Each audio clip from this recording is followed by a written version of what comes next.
네, 여러분 안녕하세요. 지금부터 요한계시록의 7교회 중에서 6번째 교회인 빌라델피아 교회 요한계시록 3장 7절부터 13절까지 한번 함께 말씀 나누겠습니다.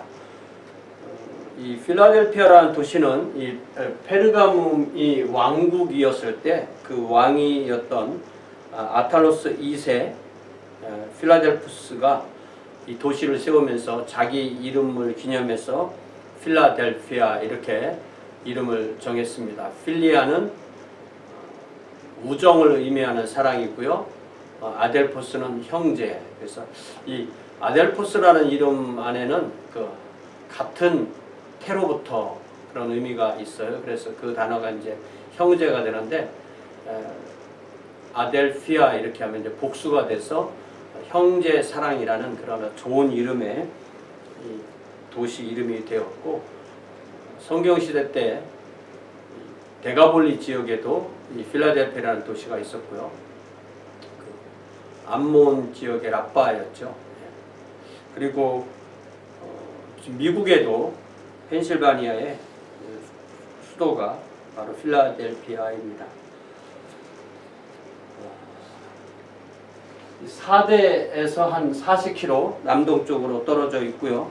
고원 도시이고 화산 도시이고 포도 생산지로 아주 유명합니다.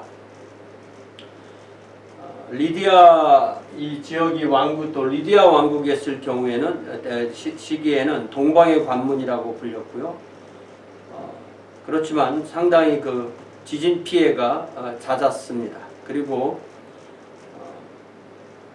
포도주를 많이 생산하는 그런 도시였기 때문에 디오니소스 술의 신을 숭배하는 곳이었습니다. 교회가 생긴 이후로는 이 터키 지역 전체에 이 필라델피아 교회가 성찬식에 사용되는 모든 포도주를 무상으로 공급함으로 형제 사랑을 실천했다고 그렇게 합니다. 또 이 지역이 이슬람에게 점령당할 때 이 필라델피아 교회가 최후의 보루였다라는 그런 역사적인 사실도 있습니다. 자, 3장 7절 필라델피아 교회 사자에게 편지하라 라고 하면서 우리 주님께서는 당신을 거룩하고 진실하사 다윗의 열쇠를 가지시니 곧 열면 닫을 사람이 없고 닫으면 열 사람이 없는 그가 이르시되 이렇게 표현합니다. 우리 주님은 거룩하신 분이시고, 다시 말씀드리면 도덕적으로 완전하고 흠이 없으시고 또 진실하신 분, 거짓이 없으신 분, 신뢰할 수 있는 분이라는 뜻이죠. 그러면서 다윗의 열쇠를 가지고 계신다. 다윗의 열쇠는 그분이 문을 열면 닫을 사람이 없고 그분이 문을 닫으면 열 사람이 없다는 그 말씀인데요. 이 말씀은 이사야 22장에서 인용된 말입니다. 이사야 22장 15절부터 보면 여호와께서 이사야를 통해서 왕궁을 맡은 그 셈나라는 사람이 예루살렘의 아주 가장 좋은 자리에 자기 묘실을 팠기 때문에 그의 직분을 박탈하고 그의 직분을 새롭게 힐기야의 아들 엘리야김에게 준다는 말씀이 나옵니다. 이사야 22장 20절부터 읽어보면 그날에 내가 힐기야의 아들 내 종 엘리야김을 불러 내 옷을 그에게 입히며 내 띠를 그에게 띄워 힘있게 하고 내 정권을 그의 손에 맡기리니 그가 예루살렘 주민과 유다의 집의 아비가 될 것이며 내가 또 다윗의 집의 열쇠를 그의 어깨에 두리니 그가 열면 닫을 자가 없겠고 닫으면 열 자가 없으리라. 그렇게 됩니다.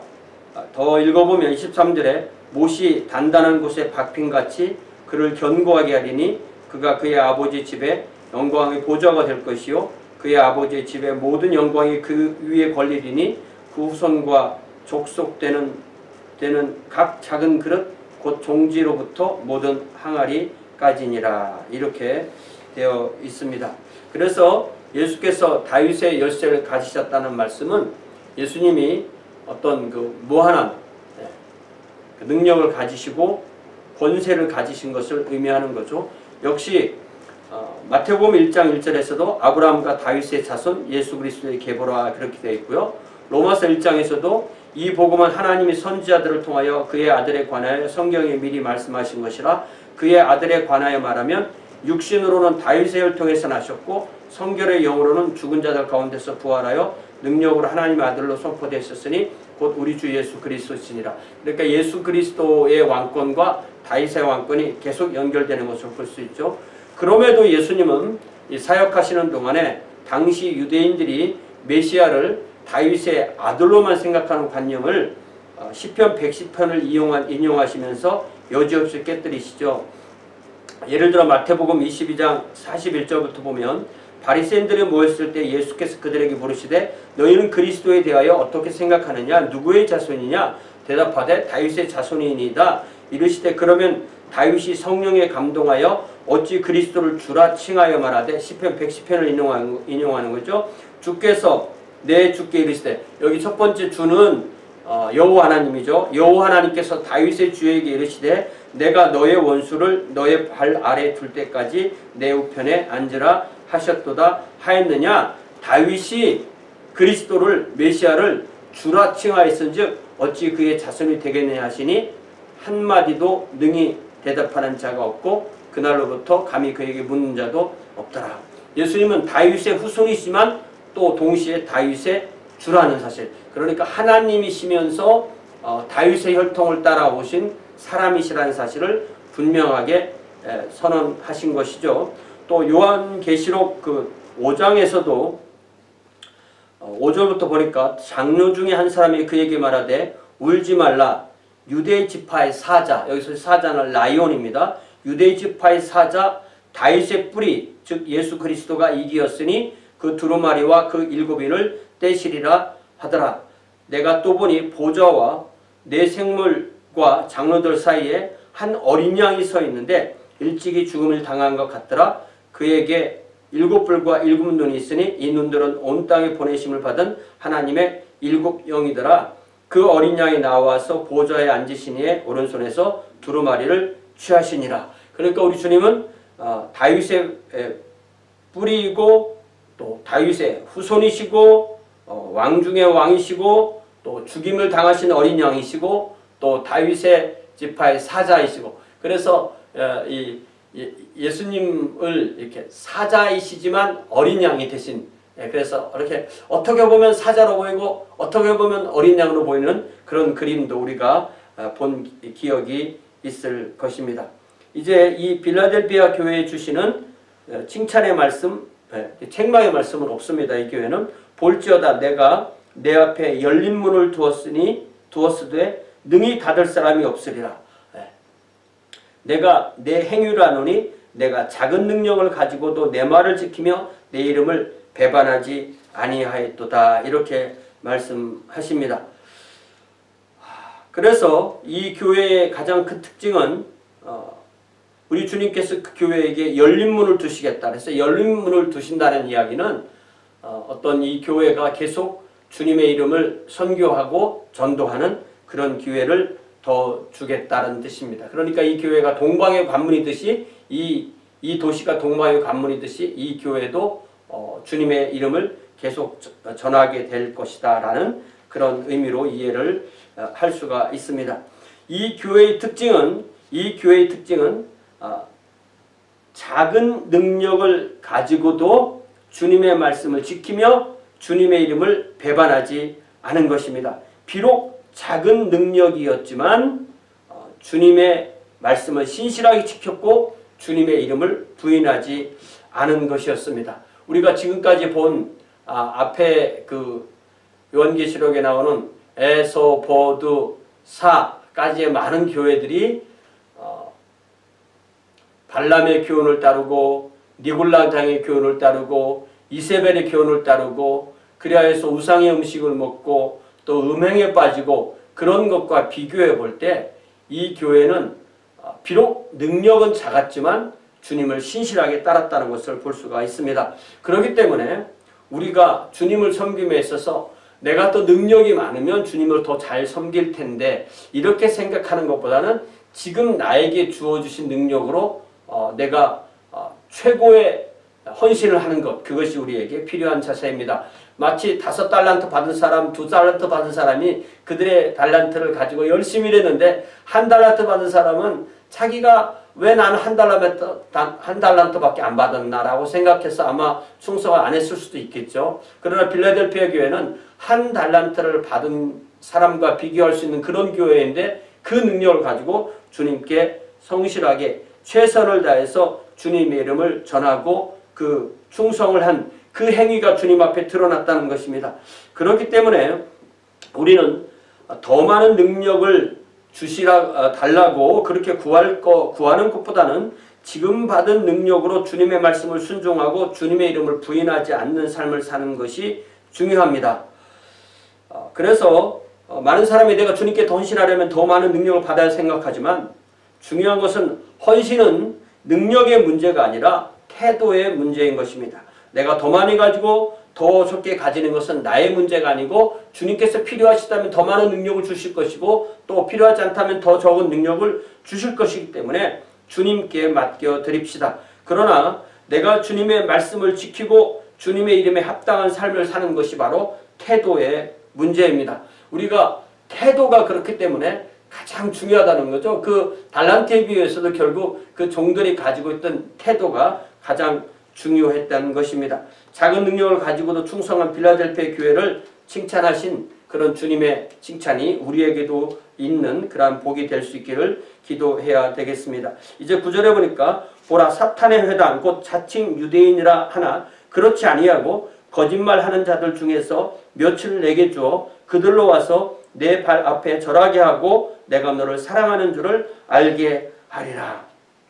이 빌라델피아 교회에 주신 이 약속의 말씀은 사탄의 회당, 자칭 유대인이라고 하지만 유대인이 아닌 사람들, 그들이 빌라델피아 교회에 와서 무릎을 꿇고 절을 한다는 것은 그들이 회개하고 예수님을 구주와 주님으로 믿는다는 그런 의미겠죠. 사실 우리가 예수님이 오시고 난 이후부터는 육체적인 유대인이냐 이방인이냐 이것은 하나도 중요하지 않습니다. 로마서 2장 28절 29절에 있는 것처럼 무릇 표면적 유대인이 아니요 표면적 육신의 할례가 할례가 아니라 오직 이면적 유대인이 유대인이며 할례는 마음에 알지니 영에 있고 율법 조문에 있지 아니한 것이라 그 칭찬이 사람에게서가 아니요 다만 하나님에게서니라 하신 말씀처럼 표면적 유대인은 혈통의 유대인이고 사탄의 회고 빌라델피아 교회를 핍박하던 사람들이었습니다. 이면적 유대인은 영적인 유대인이요 교회요 빌라델피아 교회의 구성원입니다. 주님은 혈통을 자랑하는 유대인에게 구원은 혈통으로 이루어지지 않고 예수님을 믿음으로만 이루어진다고 하셔서 육적인 유대인이 교회로 돌아오게 하십니다. 그렇게 되므로 빌라델피아 교회는 계속 열린 문의 복이 이어지게 되는 거죠. 자, 두 번째 약속은 네가 10절에 나의 인내의 말씀을 지켰은즉 내가 또한 너를 지켜 시험의 때를 면하게 하리니 이는 장차 온 세상에 임하여 땅에 거하는 자들을 시험할 때라라고 말씀하십니다.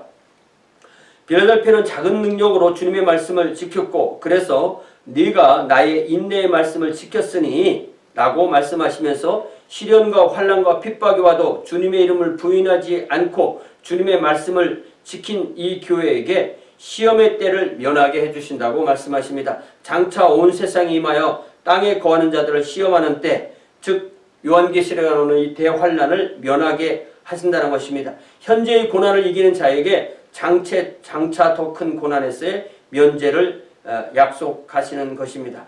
이제 세 번째 약속은 11절에 내가 속히 오리니 네가 가진 것을 굳게 잡아 아무도 내 면류관을 빼앗지 못하게 하라라고 말씀하십니다. 우리가 이 서머나 교회에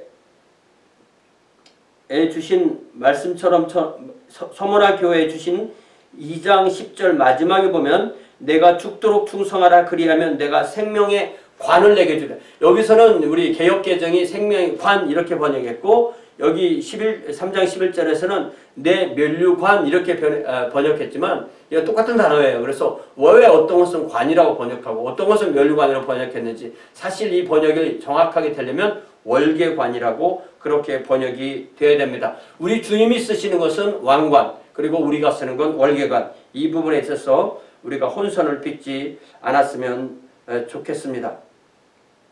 자, 우리 주님께서는 이미 사대교회는 약속했던 그 월계관을 이 빌라델피아 교회는 이미 가지고 있고, 그렇기 때문에 아무도 그것을 빼앗지 못하게 하라고 그들에게 격려의 말씀을 해 주십니다. 자, 이제 11절에서는 그들에게 세 번째 주시는 약속이 나오죠. 이기는 자는, 그러니까 요한계시록은 항상 이 이기는 자, 인내하는 자, 주님의 말씀을 지키는 자, 주님의 그 이름을 증언하는 자, 이런 것들이 계속 반복해서 나오는데요. 이기는 자는 내 하나님 성전의 기둥이 되게 하리니 그가 결코 다시 나가지 아니하리라. 내 하나님의 이름, 또 하나님의 성 곧 하늘에서 내 하나님께로부터 내려오는 새 예루살렘의 이름, 나의 이름을 그의 위에 기록하리라 라고 말씀하십니다. 하나님께서 지금까지 빌라델피아 교회에 하신 이 말씀이 약속이 이루어져서 그들이 궁극적 승리를 거둘 때 그들을 하나님 성전의 기둥이 되게 하겠다. 우리가 많이 들어본 말이죠. 이 말씀은 열왕기상 7장에 솔로몬이 성전을 완성하고 세운 기둥에서부터 나온 말씀이죠. 이 두 기둥을 열왕기상 7장 21절에 이 기둥을 성전의 주랑 앞에 세우되 오른쪽 기둥을 세우고 그 이름을 야긴이라 하고 왼쪽의 기둥을 세우고 그 이름을 보아스라 했다. 야긴은 그가 세우시리라. 보아스는 그에게 능력이 있다. 이런 의미죠. 능력이신 하나님께서 세우시는, 능력 있은 하나님이 세우시는 그런 성전의 기둥처럼 이 성전에서 결코 나가지 아니하리라. 즉 우리 주님과 늘 동행하며 주님의 그 교회에서 귀히 쓰임 받는다는 그런 의미로 이해를 할 수가 있습니다. 그래서 그들은 성전의 기둥이기 때문에 그 성전을 결코 내어쫓기지 않는다. 그러면서 그 성전 기둥 위에 성전 기둥 표면에 세 가지 이름을 새긴다고 하는데 그 세 가지 이름은 하나님의 이름을 새기고 또 하늘에서 내려오는 거룩한 성 새 예루살렘의 이름을 세우고 또 예수 그리스도의 새 이름을 세운다고 했습니다. 이 새 예루살렘은 요한계시록 21장 2절에 나온 그 말씀이죠. 또 내가 보매 거룩한 성 새 예루살렘이 하나님께로부터 하늘에서 내려오니 그 준비한 것이 신부가 남편을 위하여 단장한 것 같더라. 그러니까 새 예루살렘이라는 것은 예수 그리스도의 신부고 모든 성도의 총합이기 때문에 바로 이 빌라델피아 교회가 하나님의 성전의 기둥이 되어서 그의 이름에 하나님의 이름을 새긴다는 것은 하나님의 것이다. 또 새 예루살렘의 이름을 새기는 것은 너희는 바로 예수 그리스도의 신부다. 그런 의미이죠. 자, 그래서 이 새 예루살렘은 하나님께로부터 하늘에서부터 분명히 이렇게 되어 있습니다. 그리고 예수 그리스도의 새 이름이 새겨진다는 것입니다. 그러니까 모든 진실한 성도에는 이 사람은 하나님의 것이다라는 하나님의 소유의 권을 의미하는 하나님의 이름, 또 이 사람이 예수 그리스도의 것이다라는 예수님의 소유의 이름, 그리고 그래서 그 신분이 하나님의 새 예루살렘이라는 신분이 새겨지는 것입니다. 그렇기 때문에 우리가 빌라델피아 교회에서 배울 것은 이 적은 능력이라도 주님을 신실하게 따르는 사람에게는 하나님의 이름, 예수 그리스도의 이름, 새 예루살렘의 이름이 그에게 새겨진다는 것입니다. 그래서 우리가 이 우리의 삶과 우리 인격에 이 세 가지 이름이 새겨져야 되고 우리가 언제나 어디서나 하나님의 이름, 새 예루살렘의 이름, 예수 그리스도의 이름을 우리의 삶과 인격과 행동과 표정과 얼굴과 말과 생각에 드러내는 그러한 주의 자녀들이 되어야 되고 그렇게 사는 것이 곧 거룩함과 사랑으로 사는 게 되는 것입니다. 그렇게 할 때 우리는 예수 그리스도의 신부로서 또 순결하고 정결한 삶을 살게 되고 그 이름이 통해서 계속 빌라델피아 교회처럼 열린 머리 되어서 주님의 이름을 증언하는 것이 되는 것입니다. 자, 여기서 우리가 하나 기억할 것이 여기 또 나의 새 이름을 그 위에 기록하리라 이렇게 돼 있으니까 수년 전에 어떤 사람이 한국의 그 유명한 그 이단에 속하는 그 신천지 이렇게 이제 새하늘과 새 땅을 신천지라고 하잖아요. 거기서 예수 그리스도의 새 이름이 뭔지 너는 최 목사 너는 아니? 이렇게 물어보더라고. 예수 그리스도의 이름 알지? 그때 새 이름이 뭔지 아니? 이렇게 물어보더라고. 나 새 이름 모르지. 그러니까 우리는 알아. 그분이 바로 그 사람이 이 총회장이 바로 예수 그리스도의 새 이름이야. 이렇게 말하도록 이런 것에 우리는 속아 넘어가지 않아야 돼. 다시 말하면 나는 너희들이 모르는 예수 그리스도의 새 이름을 알고 있다라고 말하면 그걸 딱 보고 이거 가짜구나. 이렇게 우리가 알고 있으면 좋겠습니다. 성경에 나오는 창세부터 계시록까지는 예수 그리스도의 이름을 의미할 수 있는 모든 것을 다 모으면 한 200여 가지가 돼요. 그것에 들어가지 않는 어떤 다른 사람을 바로 예수 그리스도의 새 이름이라고 하면은 우리는 분명히 이거 거짓이구나라는 것을 알 수 있겠죠. 자, 마지막으로 귀 있는 자는 성령이 교회들에게 하시는 말씀을 들을지니라. 다시 말하면 이 요한계시록에 나오는 이 말씀은 1차적으로는 빌라델피아 교회, 2차적으로는 일곱 교회에게 주어진 말씀이겠지만 모든 시대 모든 교회 저 여러분을 포함해서 주어진 말씀이라는 사실을 알게 됩니다. 다시 한번 우리가 큰 능력을 구하지 않고 지금 가진 능력으로 정말 한 달란트를 받았더라도 주님 앞에 충성하겠다는 그 바른 태도를 가지고 주님을 따르는 저와 여러분 되시기를 바랍니다. 참으로 여러분과 이 말씀을 나누는 시간이 저에게 즐겁고 행복한 시간이고요. 또 다음 주에 만나기 바랍니다. 감사합니다.